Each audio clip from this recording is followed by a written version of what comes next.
we all know that at this age we get into a relationship, then we broke up. So there was one of my friend recently who broke up, and he was like, he asked me to give him some advice on how to move on and how to cope up with things. So being of the same age, I cannot advise him because I don't know how to move on. So my question is that how to move on after that situation? Well, somebody else has moved on. Even if you stay in the same place, distance will happen. See, let us understand this in terms of life, not in terms of trend, not in terms of morality, not in terms of right and wrong, but in terms of life. When I say in terms of life, Azim, do you remember how your great, 10 generations ago, how your grandfather looked like? No. No. But his nose is sitting on your face, yes or no? Yes. Yes. So is it true that your body has a tremendous amount of memory? Yes. This memory is on many different levels. There is an evolutionary memory, there is a genetic memory, there is a karmic memory, there are conscious levels of memory and unconscious levels of memories, articulate and inarticulate levels of memories. But if your great-grandfather's nose has to sit on your face, obviously your body is carrying a very complex mechanism of memory, isn't it? Yes. So this body, if it is capable of such a complex sense of memory, you think it is not gathering memory with whatever you touch and feel and relate with? You think so or no? Yes. It does. So it is gathering an enormous amount of memory. This is how you know. See, how to go up the steps, how to go down the steps, it looks very simple. But it's not simple, it's very complex. Your body has to remember, otherwise it cannot go up and go down so simply. Well, today the sports people are talking about muscle memory, building memory into their system so that the sport can be executed at a certain level of efficiency.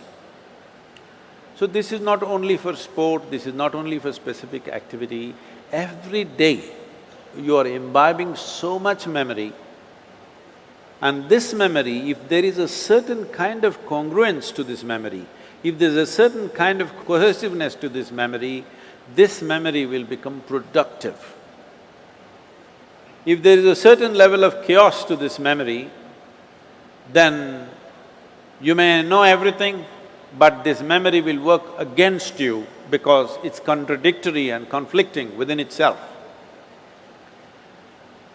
When you say a relationship and when your friend asks you this question, the question itself is coming because it matters, isn't it? Yes. If you didn't matter, you could have just forgotten about it and gone on like old pair of shoes. But it matters because you invested your thought, your emotion and maybe even your body. Once you've invested these three things, there is a profound sense of memory about that. If you create a lot of contradictory memory in your system, you will see life will tell later that you will have everything but you feel like you have nothing because it's confused and it's joyless, it doesn't have exuberance. It's very important young people understand the mechanism of what you have been given. If this was just a lump of flesh, you could have done whatever the hell you want with it, but this is a very sophisticated machine. If you treat it sensitively, it can do things in a phenomenal way, otherwise it'll do mediocre things. Suppose I gave you, let's say you know nothing about computers, I gave you, let's say, Apple Air. Have you seen this model? Yeah. Very thin and sharp. I gave you this, but you don't know what it is. You took it home and started chopping cucumbers. It works very well. It works very well. But isn't it a tragedy that you're using a computer to chop cucumber? Nothing wrong with the cucumber, but something definitely wrong with you, isn't it? Yes. Hello? Yes. Something very fundamentally wrong with you when you do not understand the significance of what you have on your hands. All significant things will go waste. So, before, not just other human beings, I'm saying before you touch, involve yourself in anything, you must see what is the level of involvement you wish. You must see where do you want to take this. You must also see what are the different impacts it'll have upon you, whether this will work well for this life or work against this life. You must consider. Otherwise, you will become a loose life. Loose, I'm not using the word loose in terms of morality, I'm just talking about loose in terms of not able to fulfill the direction in which you wish to go in your life. Bringing some integrity to this, intellectual integrity, emotional integrity and physical integrity to your life is very, very important. Well, beyond that, if something goes wrong, you just have to understand when you came alone, when you were born, you came alone, and when you die, you will go alone.